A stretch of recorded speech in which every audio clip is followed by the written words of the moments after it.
Hello students, welcome back to my channel academic alliance. मैं दीपक गुप्ता आपका अपने इस चैनल एकेडमिक अलायंस में फिर से स्वागत करता हूं। स्टूडेंट्स, आज इस वीडियो में जो हम डिस्कस करने वाले हैं वो है हमारा क्लास 10 का एक बहुत ही इंपॉर्टेंट चैप्टर जिसका नाम है लीनियर इक्वेशन। एग्जाम ओरिएंटेड है, नंबर गेनिंग चैप्टर है आप लोगों के लिए। ठीक है, तो ध्यान से समझिएगा। मैं आपका पूरा सिलेबस एक बार पूरी कोशिश करूंगा रिवाइज कराने की, आपके कॉन्सेप्चुअल पूरे रिवीजन हो जाए, ताकि आप उन कॉन्सेप्ट्स का यूज करके, उन वीडियोस का यूज करके आप अपनी बुक्स में जो न्यूमेरिकल दिए प्रैक्टिस कर सके। ठीक है, चलिए स्टार्ट करते हैं ज्यादा टाइम ना लेते हुए। हमारा टॉपिक है आज का लीनियर इक्वेशन। जो हम स्टार्ट करेंगे वो क्या है? Linear equation. लीनियर इक्वेशन होती क्या है? ऐसी अलजेब्रिक इक्वेशन, एक ऐसी अलजेब्रिक इक्वेशन जिसकी डिग्री 1 होती है, उसे क्या बोलते हैं आप लोग? उसे लीनियर इक्वेशन बोलते हैं। जैसे कि एग्जांपल, एक एग्जांपल लेते हैं हम लोग। एग्जांपल लेते हैं, मैंने क्या बोला? एक ऐसी अलजेब्रिक इक्वेशन, अलजेब्रिक मतलब जिसमें आपको पता है नंबर्स प्लस में वेरिएबल्स दोनों ऐड होते हैं, नंबर्स प्लस में वेरिएबल दोनों ऐड होते हैं। ये क्या है? आपकी अलजेब्रिक इक्वेशन। ये क्या है? आपकी अलजेब्रिक इक्वेशन क्लास 8 में आपने पढ़ी थी। ठीक है ना? अगर उसकी डिग्री 1 हो, उसकी डिग्री मतलब उसमें दिए हुए वेरिएबल की डिग्री, उसमें दिए हुए क्या? वेरिएबल की डिग्री। अगर वेरिएबल की डिग्री क्या हो? 1, तो वो क्या होती है? आपकी लीनियर इक्वेशन। यहाँ पर वेरिएबल कहां दिख रहा है आपको? ये रहा वेरिएबल। अगर इसकी जो पावर है, यानी कि पावर मींस पावर जो आपको यहां पर दे रखी होती है नंबर्स में 2 4 5 1, अगर उसकी जो पावर है वो क्या हो? 1, मैक्सिमम क्या हो? 1, उसे क्या बोलते हैं आप लोग? Linear equation. ठीक है, उसे क्या बोलते हैं आप लोग? Linear equation. एक और एग्जांपल लेता हूं मैं, जैसे कि 2x प्लस में 5y। ठीक है, ये भी क्या है आपकी? ये भी एक लीनियर इक्वेशन है, लेकिन यहाँ पर क्या है? आपको दो अलग अलग वेरिएबल्स दिख रहे हैं। तो ये किस में हो गई? ये 2 वेरिएबल्स में हो गई। ये किस में हो गई? ये 1 वेरिएबल में हो गई। ठीक है, यहाँ पर भी आपको x की पावर कुछ नहीं दिख रही, यहाँ पर भी आपको y की पावर कुछ नहीं दिख रही, तो आप क्या मान लेंगे? 1। और आपको पता है जिसमें वेरिएबल की डिग्री 1 होगी, जिस इक्वेशन के अंदर वेरिएबल की डिग्री क्या होगी? 1, आप उसे क्या बोलेंगे? आप उसे बोलेंगे लीनियर इक्वेशन। आप उसे क्या बोलेंगे? Linear equation. ठीक है, ये है आपकी लीनियर इक्वेशन की फॉर्म। एक और एग्जांपल लेते हैं, जैसे कि 2x² प्लस में 5x प्लस में 6 is equal to 0। 2x² plus में 5x प्लस में 6 इज इक्वल टू 0। यहां पर आपको दिख रहा होगा दो वेरिएबल्स आ रहे हैं जो कि दोनों के दोनों x है। यहां पर उसकी पावर कितनी है? 2, और यहां पर उसकी पावर कितनी है? 1। अब दोनों में जो हाईएस्ट होगा आपको पता है, आप उसे डिग्री बोलते हैं। दोनों में जो हाईएस्ट होगा आप उसे डिग्री बोलते हैं। अब दोनों में हायर कौन है? हायर 2 है, यानी कि जो इसकी डिग्री है वो क्या हो गई? 2 हो गई। मींस ये लीनियर इक्वेशन नहीं है। ये कौन सी इक्वेशन है? क्वाड्रेटिक इक्वेशन है, जो आपने पिछली वीडियोस में टॉपिक खत्म किया है। ये कौन सी इक्वेशन है? क्वाड्रेटिक इक्वेशन है। ठीक है, तो आपकी लीनियर इक्वेशन का मतलब क्या हो गया? कुछ नहीं है, सिंपल एक ऐसी अलजेब्रिक इक्वेशन जिसकी डिग्री क्या हो? 1। उससे आप लोग क्या बोलेंगे? उसे बोलेंगे हम लोग लीनियर इक्वेशन। वो क्या होगी आपकी? Linear equation. जो इस टॉपिक में आप लोगों के लिए और जानकारी वाली चीज है, ध्यान से देखिएगा। आपको क्या समझ में आया कि लीनियर इक्वेशन किसे कहते हैं? जिसकी जो वेरिएबल की डिग्री हो वो क्या हो? मैक्सिमम। डिग्री को तो मैक्सिमम ही बोलते हैं वैसे तो। डिग्री क्या हो? 1 हो, यानी डिग्री 1 से ज्यादा ना हो। ठीक है, उसे क्या बोलेंगे आप? उसे बोलेंगे लीनियर इक्वेशन। ये क्या है आपकी? Linear equation. ठीक है, अब हम और थोड़ा सा वार्तालाप करते हैं इस पे। हम जो क्लास 10 के हिसाब से और 9 के हिसाब से बात करेंगे, तो आपको याद होगा लीनियर इक्वेशन किसे कहते हैं। लीनियर इक्वेशन किस फॉर्म में होती है? जनरल जो फॉर्म होती है, जो उसकी जनरल फॉर्म होती है, जनरल फॉर्म, वो कैसे होती है? वो आपकी होती है ax प्लस में b is equal to 0। ax plus में b इज इक्वल टू 0, जहां पर a एंड b आपका क्या है? कांस्टेंट नंबर, कांस्टेंट नंबर्स, जिन्हें आप मैथमेटिकल नंबर्स ही बोल सकते हैं, यानी कि लाइक इंटीजर्स बोल देता हूं मैंने। ये क्या है आपके? ये आपके इंटीजर्स, यानी कि यहाँ पर कुछ नंबर दिए होंगे आपको, 1 2 3 9 5 7, कुछ भी हो सकता है। यहाँ पर x क्या है आपका? यहाँ पर x क्या है आपका? वेरिएबल। ये क्या है आपका? वेरिएबल। ठीक है, ये आपकी क्या है? ये भी आपकी लीनियर इक्वेशन की एक जनरल इक्वेशन है, लेकिन ये कौन सी इक्वेशन के लिए है? ये है आपकी लीनियर इक्वेशन इन 1 वेरिएबल। ये क्या है आपकी? Linear equation in 1 variable. आपने क्लास 8 क्लास 9 में ये भी देखी होगी। ये क्या है आपकी? Linear equation in 1 variable. ठीक है, आप जो क्लास 10 में पढ़ने वाले हैं वो क्या पढ़ेंगे आप? Linear equation in 2 variable. आपके चैप्टर का नाम क्या है? Pair of linear equation in 2 variable. आप 2 वेरिएबल से पढ़ेंगे, यानी कि ये वाला आप नहीं पढ़ेंगे, आप कक्षा 9 में पढ़ चुके हैं। आप उससे एडवांस पढ़ेंगे क्योंकि आप बड़े हो चुके हैं। आप क्या पढ़ेंगे इसमें? आप पढ़ेंगे ax प्लस में by प्लस में c इज इक्वल टू 0। यहां पर आपका a b एंड c, ये क्या है आपके? ये आपके इंटीजर्स हैं। ये आपके क्या है? ये आपके इंटीजर्स हैं। इंटीजर्स माने यहाँ पर कुछ नंबर्स दिए होंगे आपको 1 2 4 5 6 इस प्रकार के, और यहाँ पर x एंड y आपके क्या है? ये आपके वेरिएबल हैं। ये आपके क्या है? ये आपके वेरिएबल हैं। ठीक है, ये आपके क्या है? ये आपके वेरिएबल हैं। मैं इसमें कुछ संख्याओं के रूप में आपको एग्जांपल देता हूँ। ये क्या हो गया? 5x प्लस में 6y प्लस में 2 इज इक्वल टू 0। ये क्या है आपका? ये आपका लीनियर इक्वेशन की फॉर्म है। आपको दिख रहा होगा यहाँ पर दो वेरिएबल है, एक x और एक y। कुछ ना कहने पर आपको बताया हुआ ना हो तो आप क्या मानेंगे, इसकी जो पावर होगी वो 1 मानते हैं, कुछ ना देने पर इसकी पावर क्या मानते हैं, 1 मानते हैं। और आपको दिख रहा होगा दोनों की पावर 1 1 सेम है और दोनों में हाईएस्ट भी क्या होगी, 1 ही होगी। फिर अगर किसी भी इक्वेशन की डिग्री 1 होती है तो उसको आप क्या बोलते हैं, आप उसको बोलते हैं लीनियर इक्वेशन, यानी कि उसको क्या बोलते हैं आप लोग, लीनियर इक्वेशन। तो ये तो छोटा सा बेसिक था कि लीनियर इक्वेशन होती कैसी है, उसकी जनरल फॉर्म कैसी है, वो दिखती कैसे है, ठीक है। ये आपके छोटे छोटे बेसिक्स है, आप जो इसमें पढ़ेंगे, आप जो इसमें पढ़ेंगे वो पढ़ेंगे, बट इनको सॉल्व करने के मेथड्स आप इस इक्वेशन का, यानी कि इस प्रकार के आपके पास दो इक्वेशन आएंगे, मैं आपको समझाता हूं ध्यान से, आपको समझ में आया होगा लीनियर इक्वेशन कहते किसे हैं, ठीक है ना। हम थोड़ा सा और आगे चलते हैं। आप जो पढ़ेंगे, आप पढ़ेंगे बेटा जनरल फॉर्म, मैंने आपको बता दिया, मैं यहाँ पर लिख देता हूँ ताकि आपको बार बार लिखनी पड़ेगी तो हेल्प रहेगी। जनरल फॉर्म वो क्या होती है, ax प्लस में by प्लस में c इक्वल टू 0, ये क्या होती है आपकी जनरल फॉर्म होती है। आपने ये क्या सीखा अभी, इक्वेशन कैसे दिखती है, इक्वेशन इस फॉर्म में दिखती है आपकी लीनियर इक्वेशन, ठीक है। आप जो क्लास 10 में पढ़ने वाले हैं, आपको क्लास 10 में दो इक्वेशन दे रखी होंगी, एग्जांपल के रूप में आपको दो इक्वेशन दे रखी होंगी, 4x प्लस में 5y प्लस में 3 इक्वल टू 0, 2x प्लस में 9y माइनस में 3 इक्वल टू 0। इस तरीके के आपको दो इक्वेशन दे रखी होंगी 1 एंड 2। आपको क्या करना पड़ेगा, आपको इनका सॉल्यूशन करना पड़ेगा। आपको क्या सीखना है, आपको इनका सॉल्यूशन करना सीखना है। ये इक्वेशन जो है, यानी कि जो आपको गिवन इक्वेशन है, इनको सॉल्व कैसे करेंगे, ठीक है। आपको क्या करना है, आपको इन्हें सॉल्व करना सीखना है। आपके पास सॉल्व करने के इसके 3 मेथड आएंगे, बल्कि 2 आएंगे। पहले तो आप थोड़ा सा समझिए, उसके बाद मैं आपको और बाइफरकेट करूँ तो और तोड़ दूंगा इसको, ठीक है ना। पहला मेथड जो आएगा, पहला मेथड क्या आएगा, आप ग्राफिकली प्रेजेंटेशन। आप ग्राफ का यूज करके आप इक्वेशन को सॉल्व करेंगे, आप ग्राफ का यूज करके आप क्या करेंगे, आप इक्वेशन को सॉल्व करेंगे, ठीक है। और फिर आपके क्या आएंगे, आपके कुछ फॉर्मूले आएंगे, आपके कुछ फॉर्मूले आएंगे, कुछ मेथड्स आएंगे, आपके कुछ मेथड्स आएंगे आपके, जिनका यूज करके आप क्या करेंगे, आप इस इक्वेशन को सॉल्व करेंगे। एक तो होगा ग्राफिकली प्रेजेंटेशन, फिर एक क्या होगा अलजेब्रिक रूप में आप क्या करेंगे, कुछ मेथड्स का यूज करके, आपने फॉर्मूला तो नहीं बोल सकते, आपने मेथड्स बोल सकते हैं, आप कुछ मेथड्स का यूज करके क्या करेंगे, उस इक्वेशन को सॉल्व करेंगे, ठीक है ना। क्लियर है। आपको करना क्या है, आपको इस प्रकार से दो इक्वेशन दे रखे होंगे, आपको ना सॉल्व करना सीखना है क्लास 10 में, ठीक है ना। जो आपके एग्जाम के ओरिएंटेड है, बहुत ईजी है और बहुत नंबर गेनिंग चैप्टर भी, बहुत ईजी चैप्टर है आपके लिए, ठीक है। क्लियर है। चलिए हम जो स्टार्ट करते हैं इस वीडियो में, वो हम बात करते हैं फिलहाल एक छोटा सा, पहले आपको मैं ग्राफिकली के ऊपर बात करूंगा कि ग्राफिकली रिप्रेजेंटेशन कैसे होता है आपका, यानी कि आप इक्वेशन को ग्राफिकली रिप्रेजेंट कैसे करते हैं, ठीक है। पहले मैं रब कर दूं इसे, ग्राफिकली रिप्रेजेंट कैसे करते हैं आप किसी भी इक्वेशन को। सपोज दैट कि आपको दो इक्वेशन दे रखी है, एक आपकी इक्वेशन है 2x प्लस में 3y इज इक्वल टू 16, एक आपकी इक्वेशन है x माइनस में 2y इज इक्वल टू 1, ठीक है। ये आपकी दो इक्वेशन आपको दे रखी है, ये आपकी दो इक्वेशन आपको दे रखी है, और आपसे क्या बोला जा रहा है, आपको इनको ग्राफिकली रिप्रेजेंट करना है, यानी कि ग्राफ पे दिखाना है आपको, इनके ग्राफ पे इक्वेशन को सॉल्व करके दिखाओ। आप कैसे सॉल्व करेंगे, बहुत इजी कॉन्सेप्ट है, ठीक है। कैसे सॉल्व करेंगे, सबसे पहले आप क्या करेंगे, सबसे पहले आप एक इक्वेशन को कॉपी कर लीजिए, 2x प्लस में 3y इज इक्वल टू 6। आपको याद होगा, आपको पता है कि किसी भी चीज को ग्राफ पे शो करने के लिए पहले आपको उसके पॉइंट्स फाइंड आउट करने पड़ते हैं, कोऑर्डिनेट्स, जिसको आप ग्राफ पे पुट करेंगे, जहां पर आप ग्राफ पे क्या करेंगे, मार्किंग करेंगे, फिर उन लाइनों को मिलाएंगे। तो पहले क्या करेंगे, पहले आप इनसे उन पॉइंट को फाइंड आउट करेंगे। कैसे करेंगे, बहुत सिंपल है, आप एक टेबल बनाएंगे, एक बॉक्स, ठीक है, एक्स एंड वाई। आप क्या करेंगे, आप सबसे पहले लेट कर लेंगे, आप सबसे पहले क्या कर लेंगे, आप सबसे पहले लेट कर लेंगे क्या, x का मान 0। अगर आप x का मान 0 मानेंगे, हालांकि आप कुछ भी मान सकते हैं, x का मान कोई ऐसा नहीं है कि 0 ही मानेंगे, 0 आपको थोड़ा ज्यादा इजी रहेगा, बस इसीलिए अगर आप x का मान 0 मानेंगे, अगर आप x का मान 0 मानेंगे तो ये क्या हो जाएगा आपका 2 multiply by 0 plus 3y is equal to 16, यानी कि ये आपका क्या हो गया 0, यानी कि पूरा का पूरा फिनिश। तो 3y बराबर क्या आ गया 16, और y बराबर क्या आएगा 16 अपॉन में 3, y बराबर क्या आएगा आपका 16 अपॉन में 3। आपने क्या करा, आपने अगर x का मान 0 माना तो y बराबर क्या है 16 अपॉन में 3। सिमिलरली इसी प्रकार से आपके बार आप क्या करेंगे, आपके बार आप क्या करेंगे, आपके बार आप लेट करेंगे y का मान 0। अगर आप y का मान 0 मानते हैं, अगर आप y का मान 0 मानते हैं तो क्या होगा आपका, y का मान अगर आप 0 मानते हैं तो y के मान में क्या होगा, सॉरी 2x प्लस में 3y इज इक्वल टू 16, ये आपकी इक्वेशन थी। तो 2x का 2x रहेगा, 3 इंटू में y का मान क्या माना आपने 0 बराबर में 16, ये क्या हो गया पूरा का पूरा फिनिश। तो आपका 2x बराबर क्या आ गया 16, और y बराबर x बराबर क्या आ गया आपका, x बराबर आपका आ गया 8, x बराबर आपका क्या आ गया 8, ठीक है, x बराबर आपका क्या आ गया 8।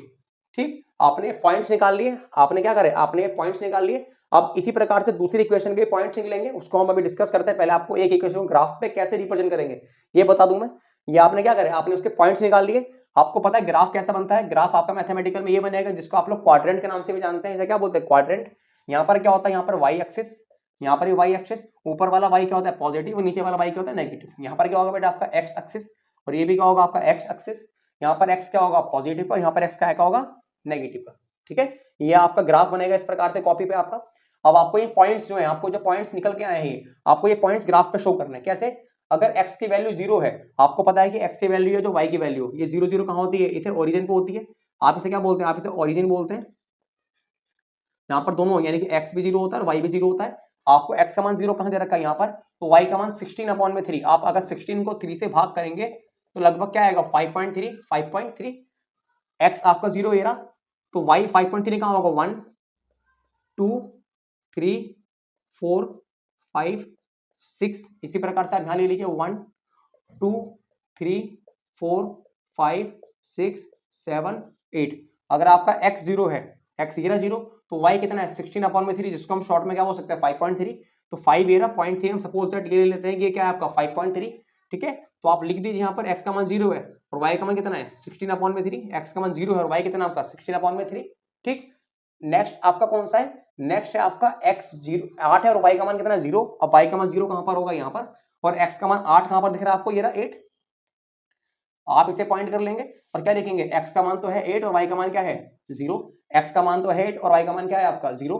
अब क्या करेंगे, जहां पर आपके दो पॉइंट्स आपको निकल कर आए, आप स्केल की सहायता से क्या करेंगे, आप इनको मिला देंगे, आप इनको मिला देंगे। ये है आपका लीनियर इक्वेशन का ग्राफिकली रिप्रेजेंटेशन। सॉल्यूशन नहीं है अभी, ये हमने सॉल्यूशन की बात नहीं करी। सॉल्यूशन करने के लिए दो इक्वेशन को सॉल्व करना पड़ता है, मैंने भी सॉल्यूशन की बात नहीं करी है। मैंने सिर्फ आपको उसमें से एक इक्वेशन को ग्राफ पर रिप्रेजेंट कैसे करेंगे, ग्राफ पे दिखाएंगे कैसे, सिर्फ ये बताया मैंने आपको, ग्राफ पे दिखाएंगे कैसे। ठीक है ना, ये ग्राफ पे दिखाने का आपका वे है, ग्राफ पे रिप्रेजेंट करने का आपका वे है। ठीक, सिमिलरली उसी प्रकार आप क्या करेंगे, आपने एक इक्वेशन को ग्राफ पे रिप्रेजेंट कर दिया, अब आपको क्या करना पड़ेगा, अब आपको दी हुई दूसरी इक्वेशन के लिए भी क्या करना पड़ेगा, ऐसा बॉक्स बनाना पड़ेगा। दी हुई दूसरी इक्वेशन के लिए भी क्या करना पड़ेगा, आपको ऐसा बॉक्स बनाना पड़ेगा। बनाइए, एक्स वाई इक्वेशन कितनी है आपकी, इसको थोड़ा सा छोटा कर लेते हैं। आपकी इक्वेशन कितनी है, x माइनस का 2y is equal to 1, x minus का 2y इज इक्वल टू 1। अगर आप x का मान 0 मानेंगे, अब आप समझदार हैं, x का मान अगर आप 0 मानेंगे तो ये क्या हो गया 0, तो माइनस का 2y बराबर क्या बचेगा 1, तो y बराबर क्या आएगा माइनस का 1/2, क्या आएगा माइनस का 1/2। अगर आप y को 0 मानते हैं तो आपको ये पूरा का पूरा 0 हो जाएगा, तो x का मान क्या आएगा 1, x का मान क्या आएगा 1। इसी प्रकार आपने क्या करा, आपने सेम इसी मेथड से क्या करा, दूसरी इक्वेशन के भी क्या निकाल लिए, कोऑर्डिनेट्स निकाल लिए। क्या निकाल लिए, कोऑर्डिनेट्स। अब आपको इन कोऑर्डिनेट्स को भी क्या करना है, ग्राफ पे रिप्रेजेंट करना है। क्या करना है, ग्राफ पे रिप्रेजेंट करना है। चलिए करते रिप्रेजेंट। x का मान कितना है 0 और y का मान कितना है माइनस का 1/2, माइनस का 1/2। अब y माइनस कहां होगा, नीचे के साइड होगा, मैं इसको रब कर देता हूं, आपको बताया था बस, और इसका यूज कोई नहीं है। y का मान 1/2 कहां होगा, अब 1 यहां होगा 2 यहां होगा, तो 1/2 कहां होगा, लगभग बीच में कहीं होगा, यहां पर मान लीजिए आप, यहां पर क्या होगा 1/2। आप लिख दीजिए यहाँ पर x का मान कितना है 0 और y का मान कितना माइनस का 1/2। x का मान कितना है 0, y का मान कितना माइनस का 1/2। अगला क्या है y0 एंड x1, y0 और x1। y0 कहां ये रहा और x1 कहां ये रहा आपका, आप इसको भी पॉइंट कर लेंगे। क्या लिखेंगे फिर 1 एंड 0। आपका x का मान कितना है 1 और y का मान कितना है 0।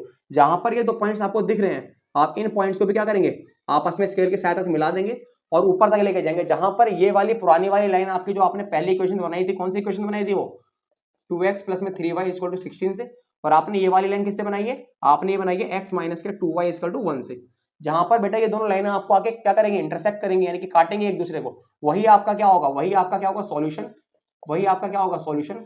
आपको क्या करना है, आपको ग्राफ पे जब आप ठीक से बनाएंगे तो आपको क्या होगा, आपको स्केल की सहायता से रखकर इनके पॉइंट्स नापने, ये पॉइंट कहां पर एग्जिस्ट कर रहा है, एक्स पे क्या मान आ रहा है इसका और वाई पे क्या मान आ रहा है इसका। ठीक है, एक्स पे क्या मान आ रहा है इसका और वाई पे क्या मान आ रहा है इसका, मैं आपको बता देता हूं। एक्स पे जो मान आ रहा है वो आ रहा है आपका 5 और वाई पे जो मान आ रहा है वो आपका आ रहा है 2। यानी कि आपका क्या आएगा, अगर आप जब इस प्रकार को ठीक से अपनी ग्राफ की कॉपी पे बनाएंगे तो आपका एक्स का मान यहाँ पर क्या आ रहा होगा 5 आ रहा होगा और वाई का मान क्या आ रहा होगा 2 आ रहा होगा। ठीक है, तो ये है आपका ग्राफिकली सॉल्यूशन, ये है आपका क्या ग्राफिकली सॉल्यूशन। मैं आपको दोबारा से एक बार रिपीट कर देता हूं, बहुत इजी है, एग्जाम ओरिएंटेड है, एग्जाम में पूछा गया है 1 एंड 2 टाइम्स, मल्टीपल टाइम्स पूछा गया है, बल्कि कुछ नहीं है, एकदम सिंपल सा टॉपिक है। मैं आपको दोबारा रिपीट कर देता हूं कि क्वाड्रेटिक इक्वेशन आप सॉरी लीनियर इक्वेशन आपने पढ़ी कि क्या होती है। अब हम क्या पढ़ रहे थे, लीनियर इक्वेशन को ग्राफिकली रिप्रेजेंट कैसे करते हैं, ग्राफिकली सॉल्व कैसे करते हैं। हमने देखा, हमने एग्जांपल ग्रुप में दो इक्वेशन लिया आपके सामने। हमने सबसे पहले क्या करा, सबसे पहले दी हुई इक्वेशन को मैं थोड़ा सा ठीक कर देता हूं उसको अलग अलग। हमने क्या करा, सबसे पहले दी हुई इक्वेशन को क्या करा, एक बॉक्स बनाया, उस बॉक्स में क्या करा, उस इक्वेशन की सहायता से, उस इक्वेशन की हेल्प से हमने क्या करा, कोऑर्डिनेट्स निकाल लिए। क्योंकि हम इक्वेशन को तो ग्राफ पे नहीं दिखा सकते ना, हम इक्वेशन को ग्राफ पे नहीं दिखा सकते, हम क्या करेंगे, हम उनके कोऑर्डिनेट्स निकालेंगे, हम कोऑर्डिनेट्स को ग्राफ पे दिखाएंगे। क्या करेंगे, कोऑर्डिनेट्स को ग्राफ पे दिखाएंगे। हमने कोऑर्डिनेट्स कैसे निकाले, हमने पहले x को एज्यूम कर लिया 0। जब हमने x को 0 एज्यूम करा तो आपके सामने क्या हो गया, 2 मल्टीप्लाई बाय 0 प्लस में 3y इक्वल टू 16। जब हमने इसको सॉल्व किया तो y का मान कितना आ गया, 16 अपॉन में 3। y का मान कितना आ गया आपका, 16 अपॉन में 3। ठीक है, उसके बाद हमने क्या करा, उसके बाद हमने जब y को 0 माना, जब हमने y को 0 माना तो x का मान क्या आ गया, x का मान आपका आ गया 8। किस प्रकार से देखिए, 2x प्लस में 3y इक्वल टू 16। तो 2x का 2x रहेगा, 3 इंटू में 0 क्या होगा, 0 बराबर में 16, और आपका ये क्या हो जाएगा, पूरा 0 खत्म हो जाएगा। ठीक है, अब क्या होगा बेटा, 0, तो ये 0 हो गया। 16 का जैसे अपॉन में 2 जाएगा तो क्या बचेगा आपका 8, क्या बचेगा आपका 8। यानी कि जब आपने y को 0 माना तो x क्या आया आपका 8 आया, जब आपने y को 0 माना तो x क्या आया आपका 8 आया। इसकी इक्वेशन कहां बनी, इसकी इक्वेशन आपको दिख रही होगी, ये हम इसको नाम देते थे, सपोज ये a है और ये b है। इसकी इक्वेशन क्या बन गई, ये वाली जो आपको दिख रही है। आपको दिख रहा होगा हमने क्या करा, सबसे पहले देखा x0 तो यहाँ पर होता है, x और y दोनों 0 ओरिजिन पर होते हैं। x0 ये रहा, तो y का मान कितना 16 अपॉन में 3। अब हम 16 अपॉन 3 को पॉइंट्स में निकाल लेंगे तो क्या आएगा, 5.3 समथिंग, 3 5 या 15 और 0.3 आएगा। तो जो कि यहाँ पर हमने एज्यूम करा है कि इस जगह पर आ रहा है। ठीक है, उसके बाद हमने क्या करा, y को 0 माना तो x कितना आया 18, 8 y0 और x कितना है 8। हमने दो पॉइंट्स ले लिए और हमने क्या करा, स्केल की सहायता से उन दो पॉइंट्स को मिला दिया। हमने क्या करा, स्केल की सहायता से उन दो पॉइंट्स को मिला दिया। ठीक है, नेक्स्ट क्या होगा, नेक्स्ट आपका होगा बेटा, नेक्स्ट आपने क्या करा, दूसरी इक्वेशन जो थी, आपने दूसरी इक्वेशन की सहायता से क्या करा, उसका भी बॉक्स बना लिया, उसका भी बॉक्स बना लिया। उसके बॉक्स में आपने कैसे करा, सेम इसी मेथड को हमने क्या करा, माइंड में कर लिया। जरूरी नहीं है आप कॉपी में करेंगे, सारी चीज माइंड में भी कर सकते हैं आप, अगर आप कंफर्टेबल है तो। आप क्या करेंगे, आपने क्या करा, x माइनस का 2y इक्वल टू 1 था, आपने पहले x को 0 माना, यानी कि ये 0 हो गया, तो ये माइनस का 2 कहां हो जाएगा, अपॉन में, यानी कि x का मान अगर आपने 0 माना तो y का कितना है, माइनस का 1/2। जब आपने y को 0 माना तो सिमिलरली x क्या आया आपका 1। ये दो पॉइंट्स निकल गया, एक पॉइंट ये रहा और एक पॉइंट ये रहा, आपको दिख रहा होगा, एक पॉइंट तो ये रहा और एक पॉइंट ये रहा। ठीक है, मैं नाम देता हूं इसका C और इसका नाम D। आपने फिर क्या करा, आपने इन दोनों पॉइंट्स को मिला दिया स्केल की सहायता से, और जहां पर भी ये दो लाइन आपस में एक दूसरे को आके काट देंगी, जहां पर भी ये दो लाइनें आगे एक दूसरे को कट कर देंगे, यानी कि क्रॉस कर देंगी, इंटरसेक्ट कर देंगी, वही क्या होगा आपका, वही सॉल्यूशन होगा आपका, वही क्या होगा, वही आपका सॉल्यूशन होगा। आप क्या करेंगे, जब आप ग्राफ पे प्रॉपर्ली ठीक से बना रहे होंगे अपनी कॉपी पे रखकर, तो आप क्या पाएंगे, आप ये पाएंगे जब स्केल की सहायता से आप डॉट डॉट करके लाइन मिलाएंगे नीचे ग्राफ से, तो आप वहां पर उस पॉइंट पे जो x का मान एग्जिस्ट कर रहा होगा वो आपका क्या होगा, x का सॉल्यूशन, और सिमिलरली यहां पर जो y पर एग्जिस्ट कर रहा होगा वो क्या होगा आपका y का सॉल्यूशन। ये है आपका क्या, ग्राफिकली रिप्रेजेंटेशन। क्या है आपका, ग्राफिकली रिप्रेजेंटेशन। ठीक है, आपको अगर आंसर चेक करना है, आपको अगर आंसर चेक करना है तो आप आंसर को चेक भी कर सकते हैं। ये सबसे इजी चैप्टर है, इसलिए हमने जैसे कि भाई मैंने तो बुक की हेल्प ली है, क्योंकि मैं आपको ग्राफ पे रिप्रेजेंट नहीं कर सकता इस जगह पर। मैंने क्या देखा कि बुक में जो आंसर बता रखे हैं वो 5 and 2 बता रखे हैं। अगर अपने को चेक करना है कि 5 and 2 सही है या गलत, आप क्या करें, आप x की जगह पे 5 और y की जगह पे 2 रख के देख लीजिए। 5 2 जा 10, 3 2 जा 6, 10 प्लस 6 कितना होगा 16, यानी कि हमारा जो आंसर है वो एकदम सही है। एक बार और चेक कर लेते हैं अगली में रखकर, 5 का 5, 2 2 जा 4, 5 में से 4 गया 1, यानी कि दोनों जो वैल्यूज आ रही है हमारी क्या है, एकदम करेक्ट है। यानी कि जो हमारी वैल्यूज आ रही है वो क्या हमारी एकदम करेक्ट है। ये क्या है आपका, ये है आपका ग्राफिकली रिप्रेजेंटेशन। ठीक है, ग्राफिकली रिप्रेजेंटेशन। ठीक, इससे आगे थोड़ा सा हम और एक्स्ट्रा बात करते हैं, हल्की सी। अगर हम और एक्स्ट्रा बात करें, कई बार क्या होता है एग्जाम में, कई बार आपको वो क्या करता है, शेडिंग करने के लिए बोल देता है। यानी कि वो क्या कहता है कि आप जो भी इन दोनों लाइनों के द्वारा पार्ट कवर हुआ है, यानी कि मिला है, ठीक है, जो भी इन दोनों में कॉमन आ रहा है आप उसको शेड कर दीजिए पेंसिल से। ठीक है, शेड कर दीजिए। आपको क्या दिख रहा है, आपको दिख रहा होगा भाई ये वाली लाइन इधर आई, ये वाली लाइन इधर आई, इसमें आपको साफ साफ दिख रहा है कि दो पार्ट कवर हो रहे हैं, एक पार्ट तो ये रहा और एक पार्ट ये रहा। अब आपके मन में डाउट आ रहा होगा कौन से वाला शेड किया जाए, ऊपर वाला या नीचे वाला। तो वो एग्जाम में यानी कि कॉपी में आपकी बुक में स्पेशल बताता है कि एक्स एक्सिस के साइड वाले पार्ट को शेड करना है आपको या फिर वाई एक्सिस के साइड वाले पार्ट को शेड करना है। सवाल बोलेगा वाई एक्सिस को, तो आपको दिख रहा है वाई एक्सिस के द्वारा ये कवर हो रहा है, आप इसे शेड कर देंगे। कैसे शेड करेंगे, पेंसिल लेके इस तरीके से आप शेडिंग कर देंगे। सिमिलरली आपको बोल सकता है कि नहीं नहीं जी एक्स एक्सिस वाला शेड करके दिखाइए, तो आप क्या करेंगे, आप एक्स एक्सिस वाले पार्ट को शेड कर देंगे। ठीक है, आप क्या करेंगे, आप एक्स एक्सिस वाले पार्ट को शेड कर देंगे। ठीक, तो ये है आपका ग्राफिकली रिप्रेजेंटेशन किसका, लीनियर इक्वेशन का। आपसे मिलेंगे नेक्स्ट वीडियो में जिसमें हम पढ़ेंगे क्या, उसके एल्जेब्रिक मेथड जो कौन कौन से इक्वेशन को सॉल्व करने के। ठीक है, तब तक के लिए आप इसको सॉल्व कीजिए बैठ के और ट्राई कीजिए घर में। मिलते हैं अगली वीडियो में, तब तक के लिए बाय बाय।